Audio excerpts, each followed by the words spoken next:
Coming up on this week's episode of TechSNAP, Anonymous is taking on a Mexican drug cartel, and we'll share the amazing details with you. Plus, how to remotely control a download, and why all I'm going to want for Christmas is some hard drives. All that and more on this week's episode of TechSNAP.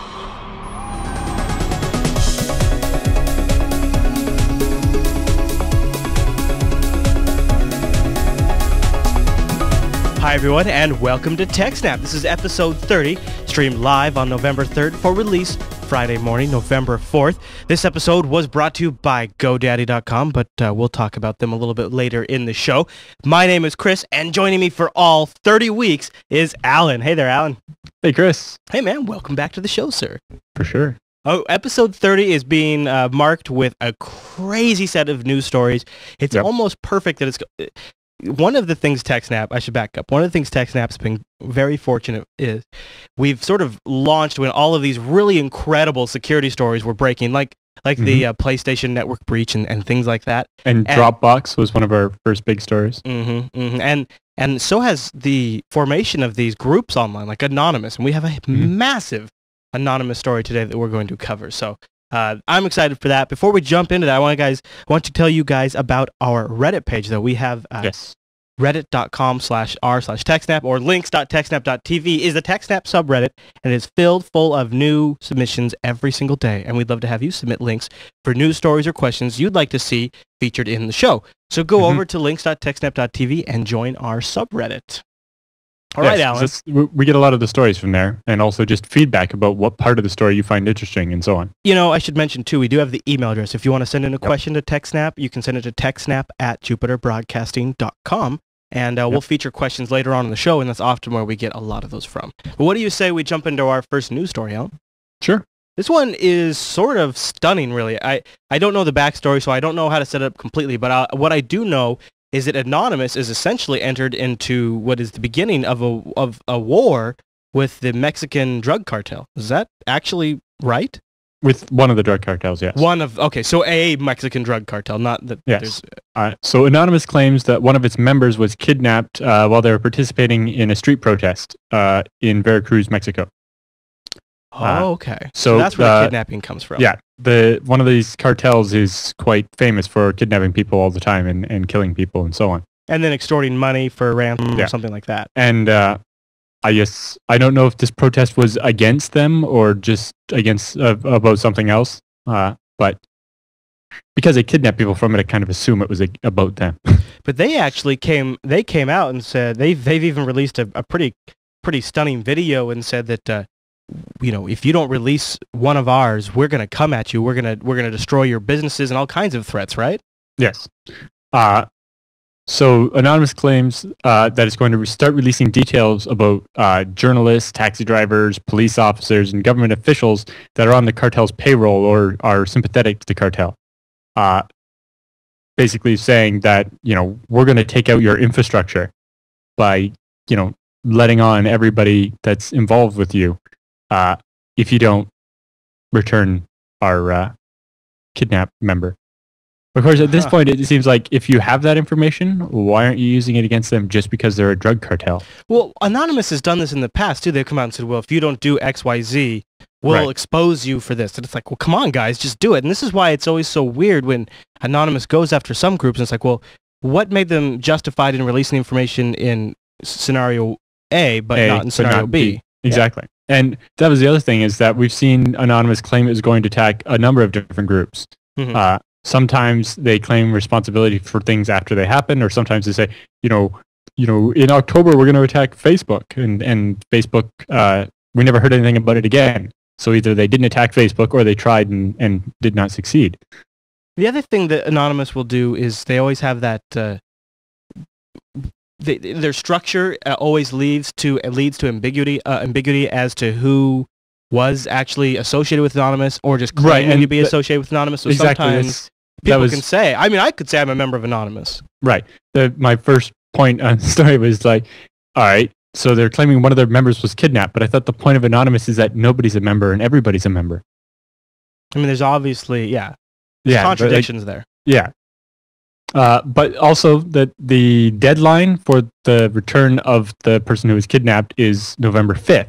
which is Guy Fawkes Day, which, if you know, that mask that everybody in Anonymous always wears, that's, you know, so Guy Fawkes Day is basically like their holiday. Like their entire mantra is based around this Guy Fawkes thing with the masks and the, you know, anonymity. Yeah. It's interesting to see them go up against the dynamic that they're building it towards, at least, is that it's information warriors going up against traditional warriors that have guns and ammunition, and they have you know, I don't know, things they can expose and things they can shut down. Yep. Will this kind of thing be successful? And if it is, does it stop here?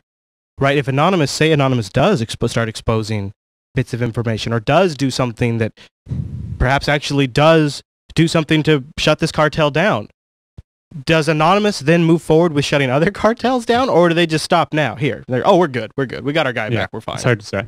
Yeah. So basically, we have no information on who was kidnapped, or actually, no one knows for sure if anybody actually was kidnapped.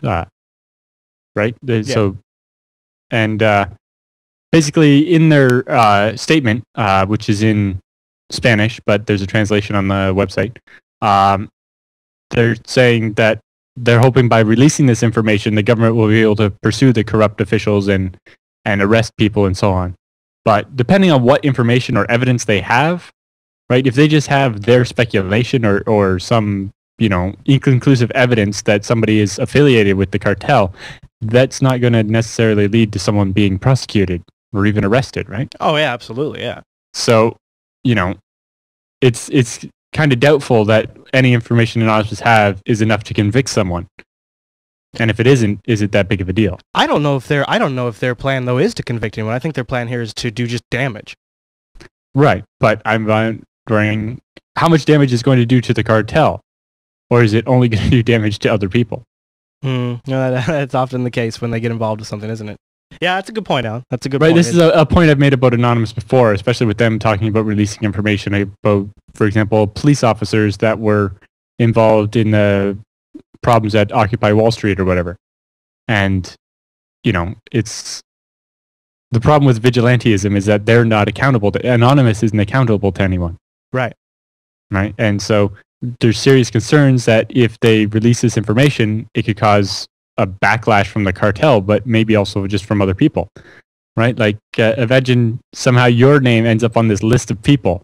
That'd be freaky. Either, you know, someone with the same name as you, or some mistaken identity, or who do I go to? There's nothing I can do. Yeah, Anonymous is just making this stuff up or whatever, and so now, you know, a lynch mob comes after you because you're part of the cartel, or, you know, there's, you know, it's entirely possible that a bunch of people could end up getting killed over this, and, you know, it makes you wonder what Anonymous's involvement in this actually is, and, you know, they kind of need to be careful about what they're doing, because well, I don't this isn't just the internet anymore. There's consequences. Oh yeah, well, we'll see, won't we? We'll see, because is the Mexican cartel really armed to combat against a digital force like that? Any other thoughts on that story? Not really. Just that, you know, they've claimed that they were going to attack the New York Stock Exchange and Facebook, and neither of those have ever materialized. Yeah. So, well, I got a freaky story for you that I'm sure you'll tell me all about here in a second. This one sounds like something that could lead to a potential disaster. 50 different, industrial, like chemical plants and types of facilities were hit with phishing attacks and other types of malware? Well, specifically, some chemical and defense companies were hit with spear phishing attacks, which is a little bit different. But at least 50 different companies, mostly in the US and Europe, but also in Bangladesh and a few other places, have been targeted by attackers who are attempting to steal research and development information, manufacturing information, and other sensitive information. Mostly with military applications, but not specifically just military stuff. Right, sure. And, you know, a lot of, you know, developing nations like China and India and so on need this kind of information to build up their, you know, their industrial base, whether it's for military applications or just in general. By getting this information, they can get a competitive edge or close a competitive gap. Or take the competitive edge away from some other company. Exactly. Right. So basically they're stealing research and development data in order to, try to beat other companies to market or whatever. This is just a new way to do it, because that's not a new concept, but no, because a classic concept of that in the computer world is when there was a bit of industrial espionage, and Gigabyte, the motherboard manufacturer, stole the recipe for the stuff that goes inside capacitors from, I forget which other company. But it turns out they stole the recipe for one that didn't work. And so they used that in their next line of motherboards, and they end up with exploding capacitors that would cause the motherboards to fail. Oh, wow. That's an unfortunate little accident there. Yeah, as a result of industrial espionage. But basically, the attack started in July and continued on through September.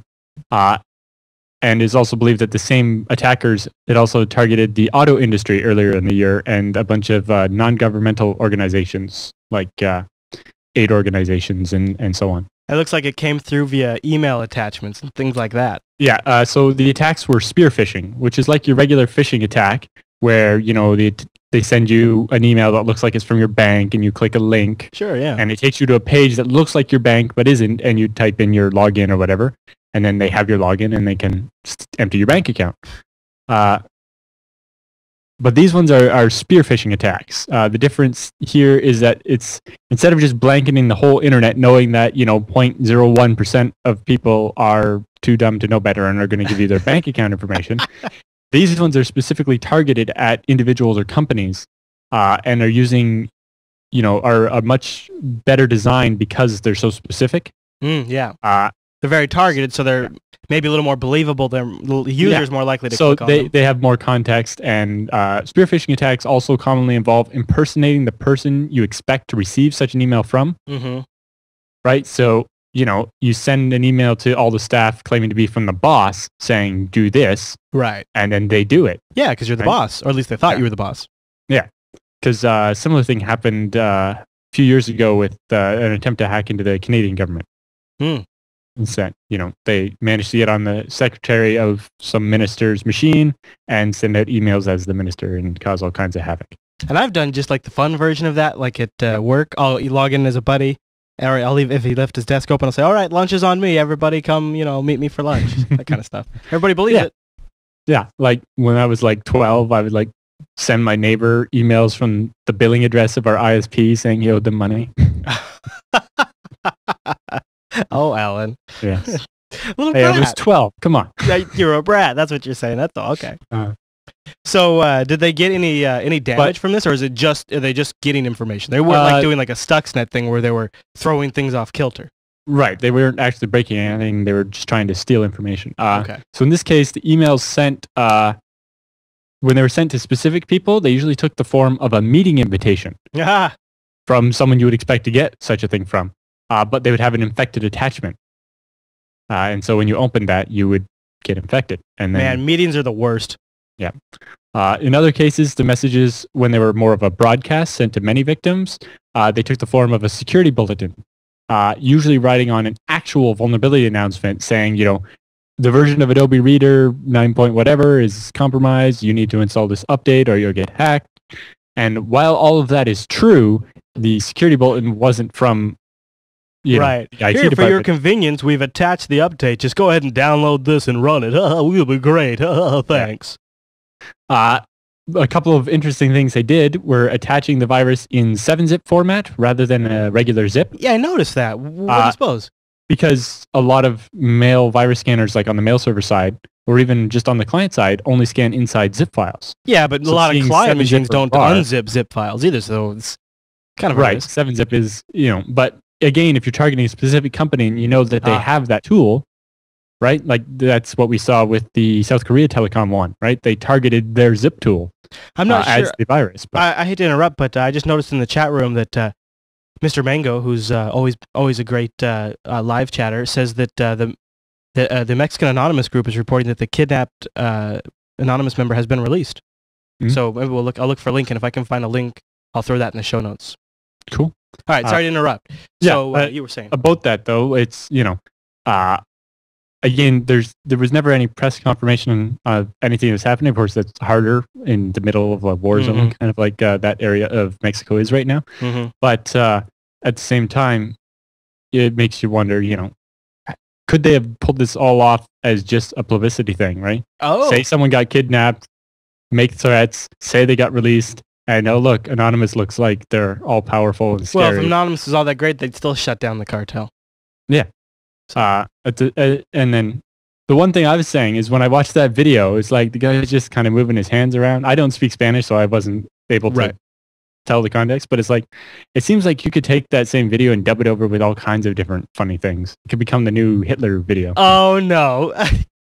No, nobody's gonna have the balls to do that. They'll all be too afraid. They'll all just run away. But yeah, using the different zip formats like 7-zip to hide from the virus scanners, and also some mail spamming, like My Spam Assassin adds quite a bit of a score as soon as somebody attaches a zip file, because so many viruses come as zip files. Right. So by doing a 7-zip file, it evades some of those filters. The other thing they did was by password protecting or encrypting the zip file or the 7-zip file, then the virus scanner can't open it and see what's inside without the password. Right. And then they would just provide the password in the email. And so people would, and it's like, if you fell for that, it's like, it's a 7-zip file and I needed a password to open it. Yeah. And it's an executable that has the icon to make it look like a Word doc. Yep. You know. But what's crazy is people must have, right? Yeah. They did. It's unbelievable. That's that level of people that are competent enough to be able to extract the zip file and enter the password and everything, but not smart enough to know better. Right? You get the people that don't know how to do anything except for exactly what they've been taught to do. And then you have the people that know what they're doing. And in between, you have this dangerous people that know just enough to break everything. Which always seem to be the majority of users. I don't know. Yes. Yes. It's like, one time somebody showed me how to extract a zip file. Yeah. And now I do it to all the viruses. Actually, that's a really common line I hear when I go to a client's desk or meet with a client. It's always, well, I'm just dangerous enough to get myself in trouble, but I don't really know all the details. I hear that line so much, and they're usually right. They are dangerous enough to get themselves in trouble. Any other thoughts on this story? Yeah, there's quite a bit still here. All right, lay it in. The attackers used poison ivy, which is a common backdoor Trojan. And through analysis of the source code and the comments and so on, the Symantec determined that it was written by one or more people who speak Mandarin Chinese. Now, another sign that points to the Chinese. Right. Well, that's not the most damning one. We'll get to that in a second. Okay. The Trojan also contained the address of a command and control server that was used to feed it additional instructions. Once the attackers made their way into the network, they could, through one or more of these infected machines, because, a secretary didn't know not to open a fake meeting invite, they leveraged that to eventually gain access to get elevated permissions and be able to copy sensitive documents and then upload them to an external server where they could then go pick them up. Wow.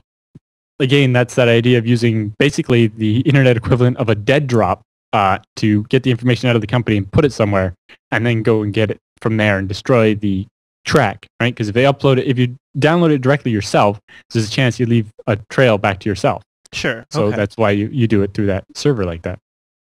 That's a pretty slick little operation. Right. Well, that's, this is almost exactly what we saw happen to RSA.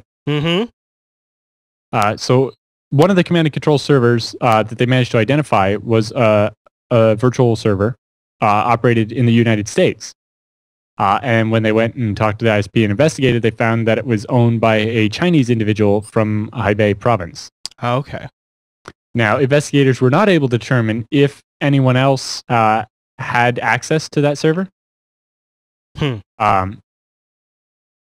they talked to the person that paid for it, they claimed they bought it because they needed to be able to VPN out of China and they needed a static IP address to do something. And so that's, semi-plausible. And so the question is, now, did the server just get hacked and also get used for this other thing? Or is his story just a cover? And, was he working alone? If he was part of the attack, was he working alone or were there other people involved? I'm sure those are the kinds of questions they'll be asking him for a while now.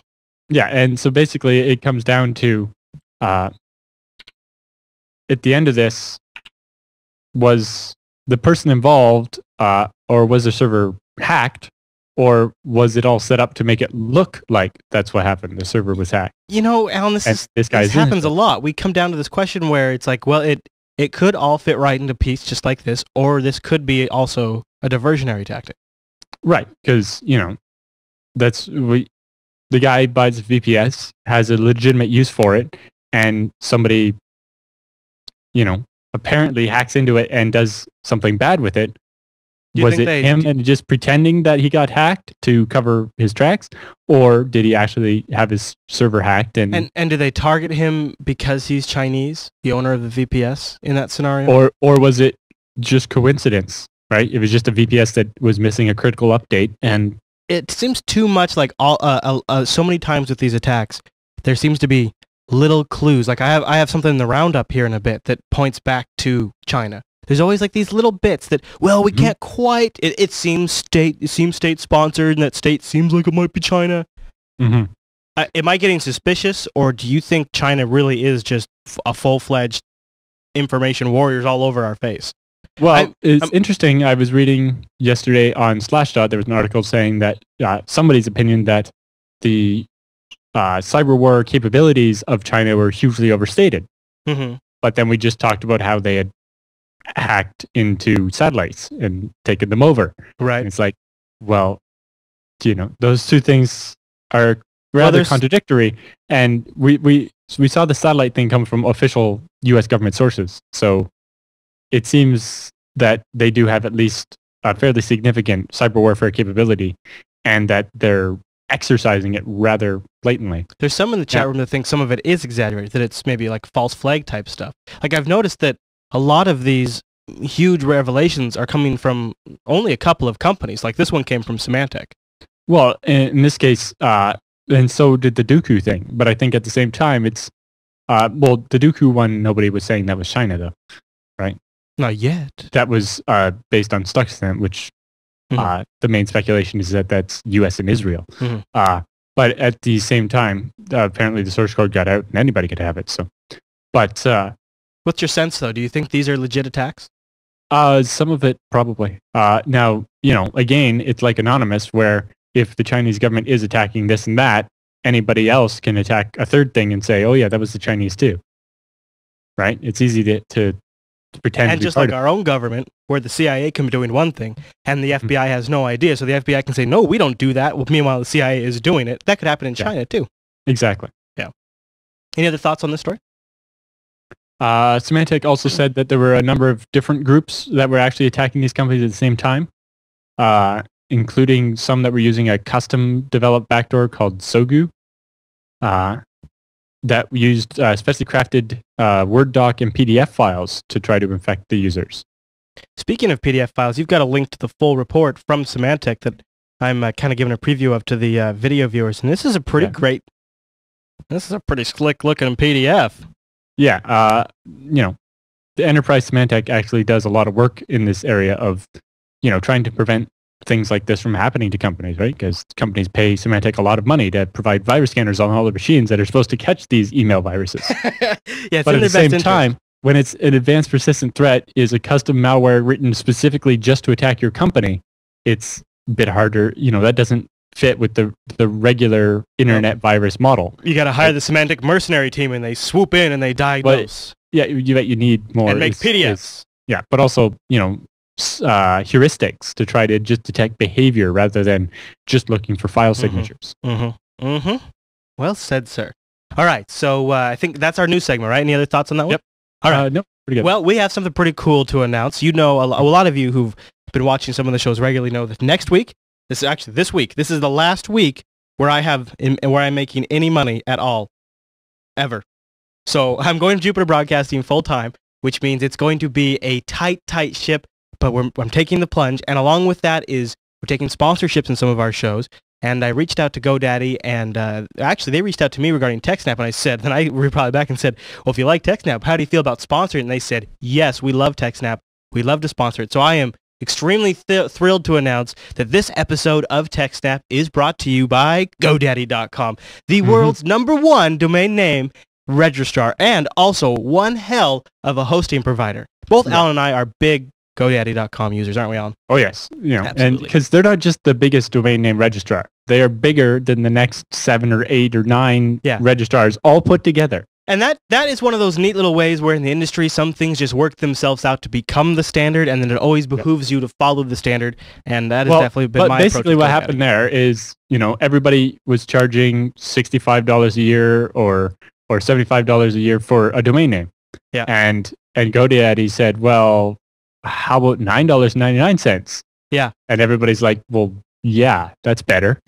So and they've just, became the standard because they had better pricing than everybody. We've got actually a couple ways. Speaking of better pricing, there's a couple different codes we'll introduce you to throughout the rest of the month, but we'll start with TechSNAP 10. That'll save you 10% at checkout. TechSNAP 10. And if you want to save whatever on you're buying, whatever you're buying, you get 10% off. Yeah, which is great. It's pretty awesome. And then TechSNAP 20 will get you 20% off a year more of shared hosting plans. Also, I think this might be for a limited time. I'll just throw this out there. TechSNAP 7 will get you a domain name for $7.49. So if you've got a great idea, the best deal you will find anywhere. That's a ridiculous price. It's such a great price that's like, I might do that at some point, so I want to grab it now. And if you combine that with GoDaddy's mobile applications, they have mobile apps for the Android and for the iPhone. If you've got a great idea, use the code TechSNAP7 on the go. Grab that domain name, $7.49. What could go wrong with that, right? That has actually happened to me before. Oh yeah. Oh yeah. I was in a meeting. We were talking about a product. Came up with a name for it, and we're like, "Is that .com taken?" No. It's like, buy it right now, so nobody else gets it. Yep.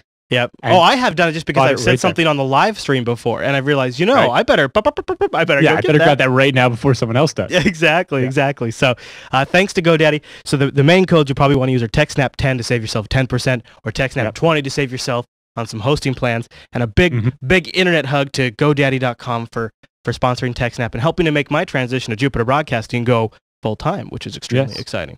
All right, Alan. We have even coupon codes that we'll save for you for next week. Oh yeah. We'll have a section in the show notes where we have like a bunch of codes you can get. If you're looking to purchase yourself something over at GoDaddy, we'll have some codes in there. You can go find the right one just for you. If you're buying a bunch of stuff, we have some great codes for your bigger transactions too. Absolutely. All right, now with all that out of the way, let's get into the TechSNAP feedback.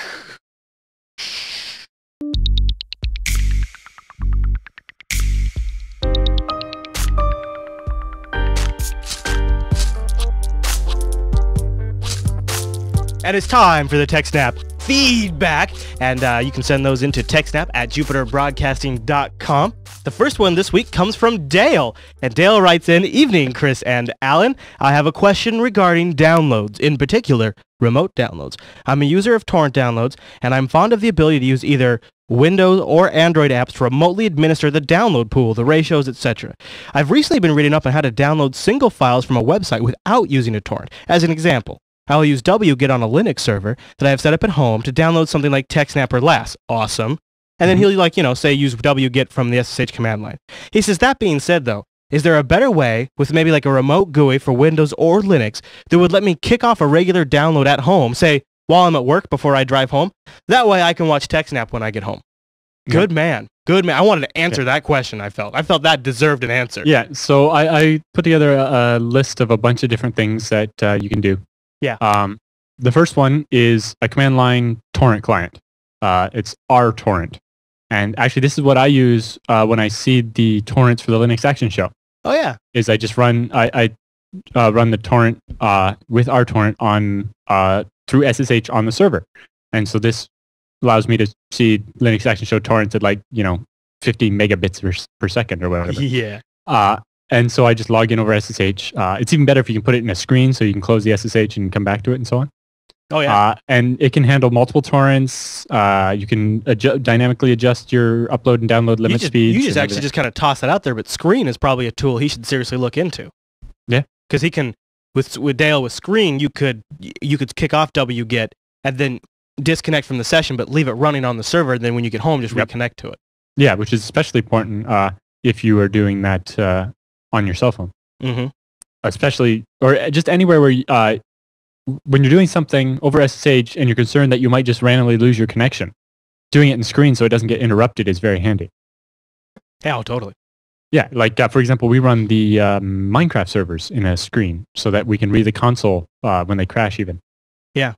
Now, do you want to finish your other suggestions there? Because I have a couple myself, too. Okay. The other one, obviously, is uTorrent, or microtorrent, as it's actually called, that use the special Greek symbol. But anyway, the website is uTorrent.com. Yeah. And now that's a very popular client for Windows, but it's also available for Mac and Linux. Mm-hmm. And one of the options it has is a web interface that you can set up on a port number with a password, and you can connect to it and, change the priorities of your uploads and downloads, change your limits and your ratios and all that stuff. For Linux, there is no graphical interface. There's just the web interface. But in this case, that's actually what he's looking for. Mm-hmm. Mm-hmm. And the other things it can do is it can automatically ingest torrents that you stick in a directory. So if you just copy torrents into a directory, it'll start downloading them. Mm-hmm. And it also has an RSS reader, so that every time a torrent shows up in an RSS, it'll download it. Like maybe a TV show. Yeah. Just like it happens. Yeah, and obviously he mentioned wget, which is just a command line tool for downloading. There's also a version that you can get for Windows. There's a project at SourceForge called GNU Win32, and it's basically all your favorite Linux command line tools for Windows.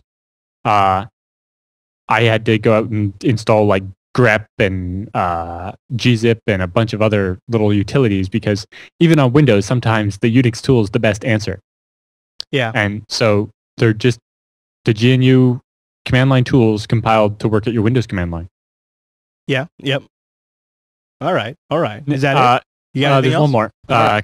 Curl. Curl's kind of like wget, except for it's also provided as a library, so you can use it in programming.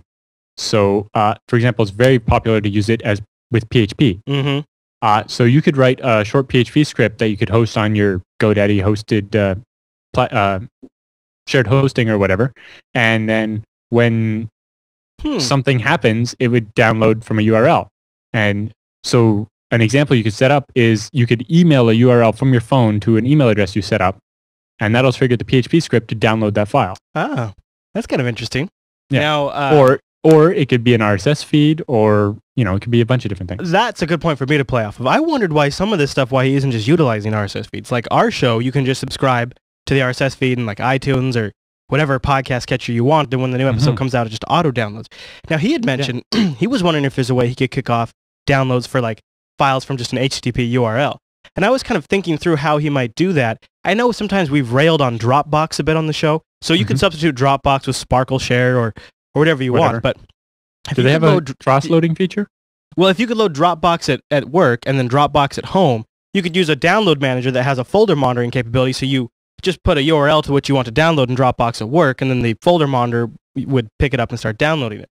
The best example I can give of this is with Usenet. I'll have a program called Newsleacher, or there's a bunch.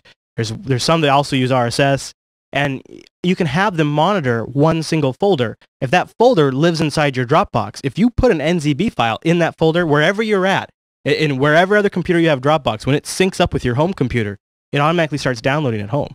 So that's one really cool way where if I'm out at a client and I realize, oh crap, I need to get the new Ubuntu ISO for Linux Action Show, I can just get the little NZB file, put it in Dropbox, syncs up, my home computer that's running already starts to download. By the time I get home, I already have the file. But that uses Usenet. And that would work the same way with that uTorrent feature I was talking about, where when torrents show up in a certain directory, it happens.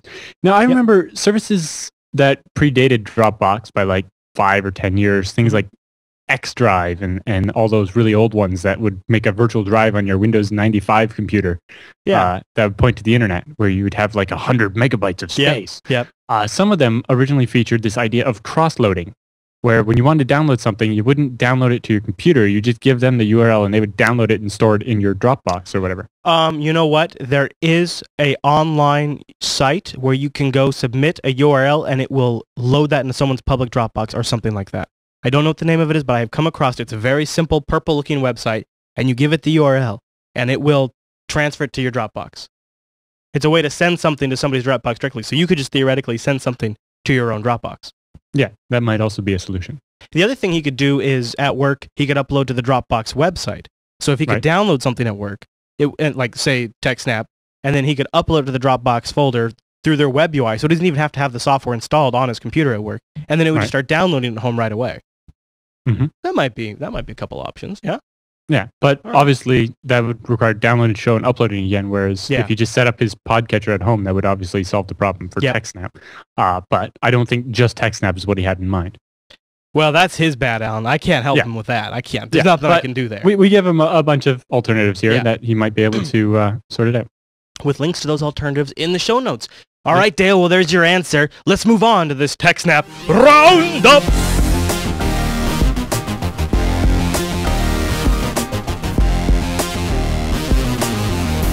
And welcome to the Roundup. The Roundup is a section of TechSNAP where we feature stories at a quicker pace, ones that didn't quite make it into the top of the show for whatever reason.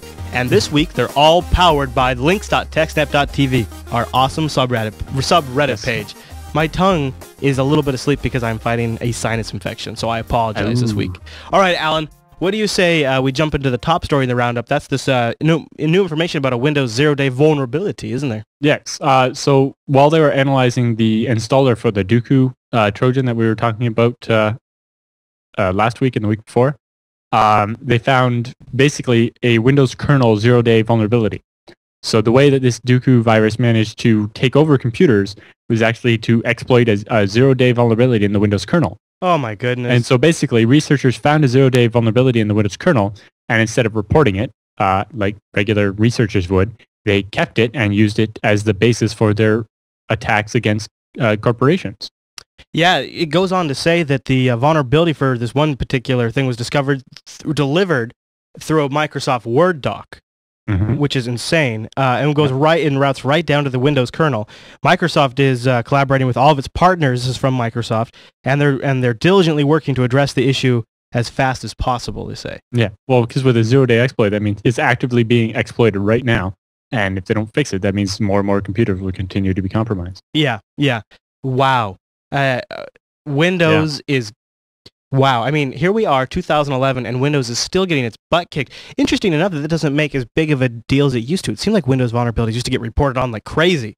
Now, basically, the low-hanging fruit has been found and dealt with, right? The base Windows is a lot better than it used to be. The problem is that also that there's so much money in it now that when people find these viruses, they don't just report them in exchange for, credit like they would before. Right. They're using them and or selling them to people that will use them. Right. All right, let's talk about another story that has me a little bummed out. You may have heard of the Protect IP Act. There's another one out there called the E-Parasite Act. There's two different bills, one from the House, one from the Senate. I want to tell you about a little bit about the one coming out of the House because it's kind of scary. The Senate bill applies to, well, I guess I should back up. The Protect IP Act and the E-Parasite Act is designed to introduce legislation that allows different rights holders, say like the recording industry, the RIAA, or the MPAA, to claim that somebody's infringing on their copyright and have it removed, have that person's website via like DNS blacklisting removed from the internet. Right. As opposed to the existing infrastructure of the DMCA, where you get a notice. Where the ISP gets a notice saying, turn this site off. Right. And it doesn't take a warrant, it doesn't take a judge, it just takes a private company saying they infringe on our stuff, take them offline. They don't have to prove that you're infringing on their copyright either, or that it was your fault. And you might wonder, how does this affect you? But Jupiter Broadcasting, we work really hard to make sure there's no copyrighted material in our shows. All of the music we feature is either free or licensed. All the visuals are created to avoid all of that. And we still have probably had, out of the nearly 700 videos up on YouTube, probably 30 or 40 of them flagged as copyright infringing because it's just some sort of algorithm. And there's no real due process. They just say, hey, we're going to take this off YouTube. And see, even with the DMCA was bad, but this is much worse. With the DMCA, they would issue the takedown notice, and then the person who owned the allegedly infringing material could counterclaim that, no, it's not, and here's my proof. And then it would go away. But the problem was that the onus was always on the person who was being accused. Right. And see, like Jungle Boogie in the chat room is a little confused. He says, Chris, why don't you use Creative Commons? Everything Jupiter Broadcasting puts out is in Creative Commons. All it takes is somebody at the recording industry or the movie industry to say, you know what, they're streaming infringing content. Streaming, too, is the key word. So like on the live stream, every now and then before the shows, on the pre-show, I'll play like a little music or something to get everybody going. And if that music, if it's not public domain, One of the things as a result of this bill coming out of the House is 5 years in prison for streaming copywritten infringing material. It goes on. So the Senate bill is infringing activities, but the House bill, the one that's coming out of the House, this e-parasite one, is even if you're helping facilitate infringing activities, you could face basically what they're saying. They're taking away what the DMCA had, which is called the safe harbor provision, and that is basically the ISP is not culpable for the copyright infringement if, when they get the DMCA notice, they take the site down. Right? Because it's not up to the ISP to police everything that everybody that uses that ISP does. Right? As a hosting company, it's, we serve like 2 billion transactions a month, right? We can't possibly police every one of those and make sure none of them are copyright infringing. No way. No way. This bill would basically say that I'm liable for being part of this. The way this bill is structured, one of my customers does it. I would be liable if somebody in the comments on JupiterBroadcasting.com linked to copywritten material. I would be liable. Now, I've actually had people try to use the DMCA against that. One of our customers' websites, right? Somebody posted a link to some pirated something or other in a comment on a forum, right? And they're trying to take the whole forum down. Yeah, another example is Saturday mornings before Stoked. I will occasionally, every Saturday morning, I'll stream about 2 minutes of a Star Trek clip to get everybody ready for our Stoked show, and that would make me eligible for 5 years in prison. The bill is also known as HR 3261, and it says here that unauthorized web streaming of copyrighted content is a felony with a possibility of up to 5 years in prison. They're going to have a hearing on this bill on November 16th. And worse than that, even if they don't give you the 5 years, right, you get your sentence commuted or whatever, a felony conviction precludes you from getting a lot of different types of job. Oh yeah, no, it's that's just for streaming 2 minutes of Star Trek. Yeah, a federal felony conviction would be hard to just sort of brush off. And the other thing that really sucks is a year ago they were shopping this around Silicon Valley to a lot of the bigger companies in there and saying, how will this impact innovation? How will this impact the internet? And they said, well, you really just have to get rid of this part in here where it says any private entity that feels like they're having their copyright material infringed on can take something offline. That's gonna kill innovation. I mean, you look at what they've done, the whole internet. They, every competing technology that's come out against the recording industry, they've sued. Same with the motion picture. They tried to stop VHS. The recording industry tried to stop CDs, and they tried to stop tape. And then, it's been every step of the way they try to sue and block. I'm not saying people should be able to just throw content on the web that's copywritten, but I'm thinking some due process should be put in place, especially like if you were to throw Jupiter Broadcasting off the air, now that I'm going full time and somebody just decided I was infringing content, they don't just pull the post, they pull the entire site and all of our DNS records gone. Yeah, they just completely wipe, and they might try to come after me because I hosted it. It's like, well, the live stream is even on Justin.tv. That's nothing to do with me. Simply because the RIAA, because some lawyer or some intern who's just been assigned to browse the web and find crap, it flags me. It's worse than that, though. For the DMCA ones, there's a company, I forget the name of it now, that made an automated software that goes out and finds this stuff and hits false positives all the damn time. Google, well, why couldn't the YouTube search algorithm that crawls Google and incorrectly flags our videos all the time, why couldn't Google expand that to crawl the web like they do now for search indexes?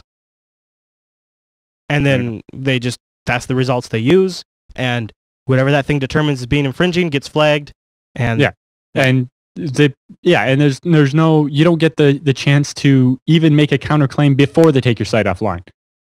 Right? It's not sinking in too. Like I'm looking in the chat room, they're not like Jungle Boog in there. He's not getting what we're saying. He thinks it's a matter of how we release the content, what we license it as, and it's not. It's whatever somebody out there determines if we infringe on their content, their copyright rights. They're saying, your show is too much like ours, or you used a picture from our website or whatever, and so we're not going to just take down your one video. We're going to take out your entire business and not offer you a way to get it back. Mm-hmm.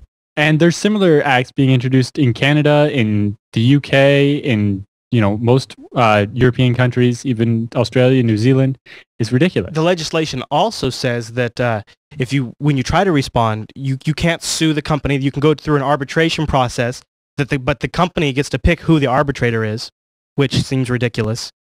which means no jury, no judge. All of this is because the RIAA and MPAA have more lobbyists in the House and in the Senate than we do. Well, the big problem, and I don't often get political, but the big problem, I think, is probably the vice president. He received a Grammy for his, I forget what they said, but it was something about for his involvement in furthering the IP interests of the music industry. They actually awarded Vice President Joe Biden with a Grammy for that, for protecting their copyright interests. I mean, so that's how intertwined they are with the lawmakers. Is they're taking them to parties, awarding them these things. Yeah, and unlike traditional things we saw years ago, they're buying both parties instead of just one. So they don't care which one wins the election because they own both of them. Right. And then once the legislation's in place, it's in place. So it doesn't matter after that. And sometimes it's not even as bad as the politicians, taking money to change their opinion, is that they just get convinced of this stuff because they don't know any better. Mm-hmm. Right? It's like, we saw this with the whole, this series of tube stuff. Some guy that doesn't know anything about the internet gets, a briefing from somebody who, distorts the facts and then... Yeah. Well, maybe this will make Namecoin take off better, because Namecoin is a decentralized, derivative of Bitcoin to help. Yeah, but they can go after the infrastructure of that just as easily as they go after the infrastructure of anything else. It's peer to peer. It's got a better chance than what we have now. I mean, the problem now is they go after the DNS and they control that completely, and they just make it a black hole. All right, well, let's move on. We got to keep this the roundup. We're supposed to go quick. Let's talk about this RSA story, Alan, where the data is pointing to China as a source of as that RSA breach, which we alluded to earlier. So we've heard reports before from RSA and some of their investigators that they believed it was China, but our RSA Technia has a story with some actual evidence that they have now about the fact that they think that attack came from China. Yeah, and ours is reminding us that they used a zero-day flash exploit that was embedded inside a spreadsheet. Yes, and that RSA, in the end, was not the actual target of the attack. Right. RSA was gone after in order to get the seed numbers for their RSA security token devices, and that was later used to compromise a system to gain access to data at Lockheed Martin, which is a defense contractor that makes, for example, the F-35 Joint Strike Fighter, which is a stealthy aircraft that most countries, including Canada, are buying as their next generation fighter. Wow, that's quite the compromise they got themselves there. I bet they're patting themselves on the back for that one. This is the stealth technology and all the latest technology that in jet fighters. Right? And that's one area where countries like China and India really want to get ahead, caught up. They want to close that gap. Yeah. Let's talk about this next story. Authorities have seized the Dooku's servers in Mumbai. Yes. Indian authorities have seized components from servers in the data center after Symantec informed them that they were communicating with the command control infrastructure used by the Dooku Trojan. Yeah, so somebody rented a server in India and had it set up as the command and control server for those Dooku virus. Now, they probably had more than one, but this is one of them, and possibly if the authorities actually seized it rather than just having it shut off, they may be able to glean information from that and find out who is behind the virus or just more about how it works and what the infrastructure is like in order to try to combat it better. Mm-hmm. Interesting just to see the cross-agency interaction there to go across these threats, because they do have to work around the world. All right, the next story in the roundup is the Amazon Web Services load balancer sends 2 million Netflix requests to the wrong customer. Yes. So Netflix uses the Amazon cloud system to host their back end because they started out with their own data centers, but they found it was too hard to scale up quickly enough, and Amazon kind of already had this problem solved. So they used the AWS load balancer, which basically distributes the load across all their Amazon EC2 instances and then all the different data centers. The problem was that it got slightly confused and started sending a portion of the requests to a different Amazon customer. So first of all, that customer is getting all kinds of invalid requests that are likely slammed, lagging his stuff or causing it to spool up a lot more virtual machines and costing him a lot of money. Now, I'm guessing Amazon probably refunded him for all that. Although I hope. I wonder how they figured out which part of his usage was his regular usage and which part was because of this 2 million Netflix refund. They might have just said, all right, for this whole time, we're not going to charge you. That would be the right thing. Yes, but at the same time, that meant those 2 million requests from Netflix didn't happen, right? So I don't know if it was related, but recently when I was using Netflix, after I watched the movie, I went back to the page for the movie, and all the CSS was gone, and I couldn't vote, and Oh, wow. there was a number of problems. But when Netflix relies on their API returning an error when it doesn't work, and then it gets routed to something that's not the Netflix API endpoint, it can cause all kinds of problems. Oh, They could end up having problems with their replication and lost data or anything. Embarrassment, if nothing else. Yeah, because if somebody tried to cancel their account during that time and it wouldn't go through, and they end up getting billed for another month or something, they could cause all kinds of problems. Yeah, absolutely. All right. Well, this last one here in the roundup is an interesting story for you Mac users. We don't have a lot of Mac security issues to report often, but when we do, they often make me smile. I don't know how widespread this one is, but this one's going by the name of Devil Robert. And it is a Mac OS X Trojan that will steal your CPU cycles to mine Bitcoins. It's I think it also went after the video card as well, didn't it? I was wondering. I know there was one that was going after the GPU. Most Macs just happen to come with ATI video cards. Yeah. Because that's what Apple buys. Yeah. And so it was rather interesting that, It also, but this is where it gets kind of nefarious, Devil Robber also spies on you by taking screen captures and stealing the usernames and passwords. In addition, it runs a script that copies information from called dump.txt regarding TrueCrypt data, Tor plugins for Firefox, Safari browser history, and your .bash history. Yep. What a little stinking Trojan, huh? It basically tries to grab everything on your computer.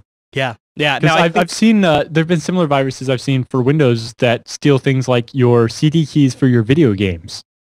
Oh, of course. Right? So, if you want to play even old-fashioned StarCraft Online or whatever, you need a CD key. So steal somebody else's. I don't know how widespread this Trojan is because I think with most of these OS X Trojans, unless they're taking advantage of a vulnerability, you have to run them and put the password in and then say okay. So there's not that widespread. But we just proved that people do that even on Windows. And we're starting to see this more and more. So even if it's not as common, just the volume is increasing enough that it eventually will start spreading. So it's and I don't have the link handy, but we've seen the way Apple reacts to malware. Their support doesn't cover when you get a virus. They don't recommend any software when you get a virus. They basically tell their support people to attempt to hang up on you as quickly as possible. And they've been slow to patch. So and that's the other thing we've seen is that they try to avoid the syndrome where it seems like you're constantly having to reboot for an update or whatever. Mm-hmm. So they usually delay their patches by to try to group them together. But a lot of times it seems like they're a lot slower than they should have been. For the last couple of releases of OS X, and I forget what they call it, but they have this really rudimentary scanner that checks for certain known Trojans and known baddies. So it is actively checking against a known list, but that list is 5 or 6 things long. It's really simple. Right. It's like the when Windows is the malware whatever for each month. They have a tool that comes out once a month. That the malicious software removal tool. Yeah. Yeah. And which is huge now. It's 60 megabytes now. It's the biggest exe I've seen. Well, have you listened to our show? There's a lot of malicious software out there. Yeah, when you actually run that with the user interface, the number of viruses it checks for is quite extensive. Yeah. And it's basically every major Trojan that's ever come out for Windows, and it checks for them. And basically, by pushing that as part of the automatic update, they're reducing the number of infected machines. Because even if you use the Windows automatic update and get the patch, if you already have the virus, it's a bit late. Yeah. So without this tool that removes those viruses, it attempts to reduce the size of the giant botnets on the internet. One of the things we were going to touch on before we wrapped up the show was I thought we were going to give people an update on your ZFS massive storage rig build because you hit a snag in regards to hard drives, didn't you? Yes. Basically, there was, the worst flooding in about 40 years or so, apparently, in Thailand. And, I've seen some dramatic images of Western Digital hard drive plant being under a couple of feet of water. Yeah. Well, a lot of the hard drives are manufactured in Thailand. Yeah. Now, I was buying Seagate drives, and Seagate says that their plant is fine. It's not underwater. The issue is that a lot of the components they need to build the hard drive, like the motors that spin the platters, are made by other companies that are either shut down because they're underwater, or employees can't get to the factories to work because of all the flooding, or they just can't ship the parts because of the flooding, and just on and on. Now, that's not the only plant they have to make the hard drives, but when you take out 40, 50, 60% of their capacity, they just can't make the hard drives fast enough. Right? Wow, this is interesting. On October 8th, Apple's CEO Tim Cook said he is virtually certain there will be an overall industry shortage of disk drives. Crap, I need to buy my drive soon then. And what as a result of this, I've found that a lot of stores now are rationing drives. For example, I went to Newegg to buy the drives originally, and they will only sell you one drive every 48 hours. And so you have to really? buy it separately. And then when I went to NCIX, which is a Canadian online store, they would only sell me 2 drives. They're like, if you come into a store and you bring friends, we'll sell each of your friends the 2 drives. So if you bring a bunch of friends, you can buy all the drives you want. Oh, no. Yeah. Lenovo's also saying they expect this to impact the world. Yep. Global supply hard disk chain. Oh, my God. Yep. I'm screwed. I really need to build this thing. Asus is saying they're pretty much out of hard drives, and that they've, started putting SSDs in computers when they can, because those aren't as affected by the supply shortage. Oh, my God. So the reason why this really sucks for me is I need the tax write-off. Yeah. Well, for me, I needed 9 identical SAS drives, and I finally Amazon has them and they'll only sell me 3 at a time, and so because I got really excited when I saw Amazon had 16 of them in stock. Yeah. I'm like, yes, I will buy 7, and they're like, no, you can only have 3. And I tried everything to fool it into giving me all of them, and it wouldn't. Oh no, I'm a little. Excuse me, I'm a little worried. Yeah, I'm a little concerned. Well, yeah. And the other thing I noticed was the Newegg. When I added the drives to my wish list originally, they were $269. They're now $369. They went up. How long of a time span? It just happened one day. They went up $100 in one day. Yeah, like a week or 2 ago, because of the shortage. This is no good. This is no good. And I've seen it get worse. The local store here originally said they could get them for me for $259, and they went up to $399. I gotta breathe deep, Alan. I gotta breathe deep. I gotta build that server. Now, we'll find a way. These are expensive nearline enterprise SAS drives, but desktop hard drives are apparently suffering even more because there's more demand for them, right?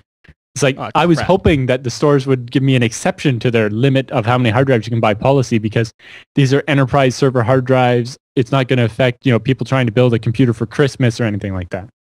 But I think this particularly is going to put a huge damper on, people buying computers for Christmas. Yeah. And I think it will also accelerate the adoption of SSDs. But if you need mass storage, SSDs aren't going to help you. Interesting. This will be interesting to see if SSDs get a big boost. At one point, SSDs, the MLC ones, you can get like 120 gig or even 200 gig or whatever. That was comparable-ish with the size of the hard drive. But now, the hard drives you're buying are like 1 terabyte, 2 terabytes, 3 terabytes. You just can't get that kind of storage with SSDs. Isn't that the truth? No, it's still way too expensive. All right, Alan. Was there any other business we want to take care of this episode? Not really. Just wanted to mention the Reddit again, links.techsnap.tv, because we need stuff for the feedback segment. Yeah. And so we pretty much wrapped up the home server thing. So we need to know, what else do you want to learn about? Yep. Links.techsnap.tv, or if email is your bag, techsnap@jupiterbroadcasting.com. And also, just a reminder, if you are sitting at your desk when TechSNAP is normally live, which is 1 p.m. Pacific, and that is 4 p.m. Eastern, 2000 UTC. Boom! We have jblive.am, so you can stream this right at your desk. Yeah, so if you're stuck at work or in the car or whatever, you can listen to the audio stream as well. But jblive.tv streams over port 80, so if your work doesn't block... See, I know some people, their works block the 8,000 port range for audio streaming. jblive.tv, that's over at port 80, baby. Boom, you're in. If you can browse the web, you can watch us and comment live in our chat room. And thanks to the chat room for joining us today and getting some interesting discussions going. They're still in there debating the copyright stuff and all other kinds of things. So, and they're also telling me I'm screwed regarding my hard drives. They're telling me I'm not going to be able to get a build. And that makes me sad. Well, it depends which drives you want to buy. We'll see. I'm going to take a look. If you end up competing with me for the last couple hard drives at Amazon, Wouldn't that be funny? Well, I'll give a report in the next episode of TechSNAP. Not funny. It would be very not funny. I should know. I should know by the next TechSNAP, and then I'll give people an update. Yeah. All right, everyone. Well, thanks for tuning in to this week's episode of TechSNAP, and we'll see you right back here next week.